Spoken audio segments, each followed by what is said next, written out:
ఉదయం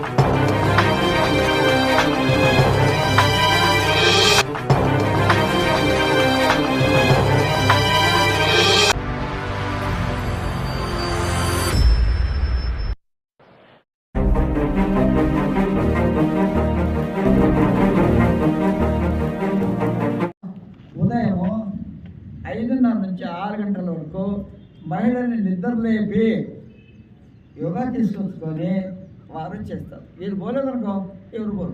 చెప్పండి లేడీస్కి ఒకటి చెప్పేస్తాను. మైక్ లేకుండానే నడుము మీద చేతులు, ఇది మనకు నడుము కదలాలి. 3, 4, 5, 6, 7, 8, 9, 10, 11, 12. రెండు చేతులు దగ్గరికి. 1, 2, 3, 4. తర్వాత నడుము, ఇది ఒక్కటి నడుము తగ్గడానికి ఆడవాళ్ళకి. 1, 2, 3, 4, 5, 6, 7, 8. తర్వాత ఒక అడుగు వెడల్పు. 1, 2, 3, 4, 5, 6, 7, 8. తర్వాత కుడికాలు. 1, 2, 3, 4, 5, 6, 7, 8. పేరు ఎం తిరుపాలమ్మ.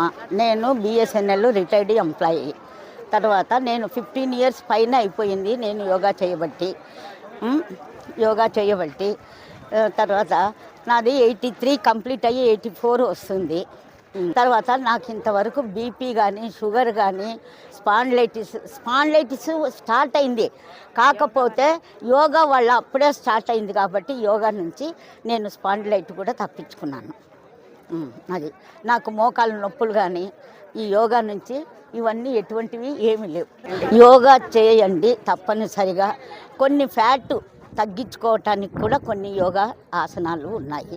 తర్వాత సిజరీన్ అయ్యేటువంటి ఆపరేషన్స్ కూడా గర్భిణీ స్త్రీలకి యోగా వల్ల కొన్ని నార్మల్ డెలివరీ అయ్యేటట్టుగా చూస్తున్నాము. చివరిగా నేను చెప్పేది ఏమంటే డూ యోగా.